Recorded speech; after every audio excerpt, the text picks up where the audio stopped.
I started breaking them up to smaller actions, like you said, so that, you know, instead of my, like, oh, I want to lose X, it's like, okay, I want to do this every couple weeks or whatever. And that's more feasible. Like, I can see that, and it doesn't seem so challenging versus looking at that big picture. And so you have to think about that with every goal that you make. Like, okay, yes, I want to relocate or whatever it is. Okay, how do I break that down? And what do I need to do every single month so that I'm able to...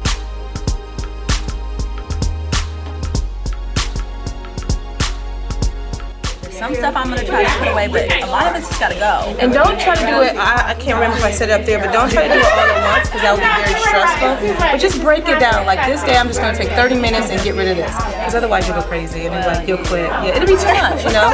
So then that's the first thing. And then once you do that, then you can focus on your goals.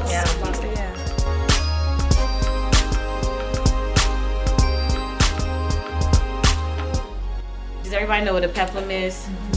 Okay. Don't nobody want to say no if they didn't. It's okay. It's one of those tops that kind of flare out at the bottom, got the little dress at the bottom. Okay. Okay, but the Empire line tops are the ones that kind of stop right here at the bust and then they kind of flare out a little bit. So you would do amazing with those. Okay, so you kind of cover everything that's happening, but you still got your swag a little bit. You know what I mean? So you're enhancing like your assets. Always say enhance your assets, lie on your liabilities. Okay, we got to lie on them. Okay. So if you do things like that, then what it does is it brings attention upwards, so you kind of balanced out versus like a tight shirt and a tight skirt and all the attention's going down here. Yeah. And then one of the other things too, which you're doing very well today, bright tops. Yes. She didn't see this in her hair, I promise. So bright tops again to bring attention upward, and you can even see like we had to take a look and make sure because the attention was upward. So I wouldn't have looked at her and just glanced and knew that she was a pear because she's kind of balancing everything out. Do you know what I mean? Okay. Thank you. Any questions? Depending on our extra and all that, you can't necessarily wear anything. But what you want to do is focus on like things that enhance your hips. So you want to focus on things like waist cinching belts.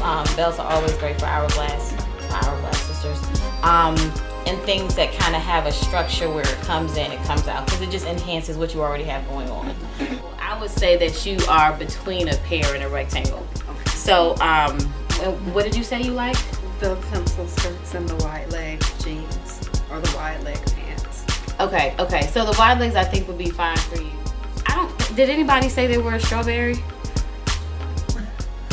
No strawberries in this room. I ain't no strawberry. I mean, there's nothing wrong with the strawberry. Taste of this. I mean, the thing with strawberries is you have to be mindful of what's happening down below. But again, back to that, feel the fear and do it anyway, and really getting out of your comfort zone. So that's really good. Anyone else? I'm gonna twerk. You gonna what? Twerk. What? Because when I lose this weight, it's What are you gonna do? I'm like,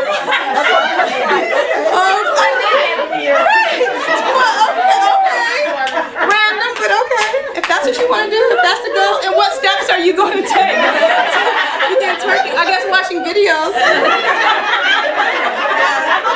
Right. Oh my gosh, that's good. Okay, that's funny. That's good. Anyone else, like based on the goal that you wrote on your paper, what is one thing that how bad do you want it, and what are you willing to sacrifice to get that goal?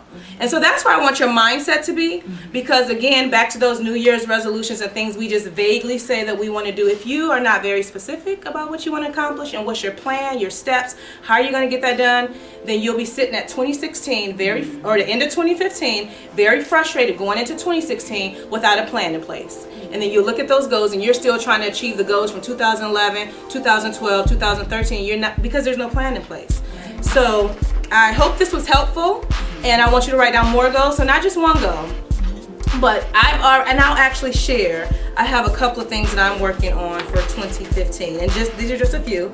But I will be writing a book because I have a story to share, and I know that my story can definitely help somebody else. So that is going to be the focus in 2015, and we'll see how that happens going into next year. Also, I want to create products. So I want BeFree t-shirts. Like, I want people walking around with my brand, like wearing it. Workbook, I'm already working on that for January. And then also ebooks and webinars. Like, I have a ton of stuff that I want to work on. And again, I have my board up, and I have all my things that I know that I need to do in order to make the goals that I have for 2015 become my reality. And then the final goal that I'm sharing is that I need to build my brand more locally. I have a nice platform on social media where people are engaging with me and they're connecting, and I'm getting a lot of my clients from social media. But this is where I want to be, where I can have these conversations. So local presence is very huge for me. And 2 books that I want to suggest that you read in 2015 is Eat That Frog by Brian Tracy. And it's all about stop procrastinating and getting things done. And it's a very easy read. It's probably like 100 and something pages. And he gives you 21 steps, action steps that you can do every day so that you can begin to tackle your goals. The other book is Brian Tracy. Tracy. And you can get that on Amazon or library, whatever you choose. And then The Power of Habit. The Power of Habit is by Charles Duhigg, and that's Duhigg. And pretty much it talks about why we do what we do, why we create these habits, and then how to overcome and create new habits, and really plans in place that you can be able to take to create these new habits. So that is a really good read. And if you want to know more about the books that I've read, I have the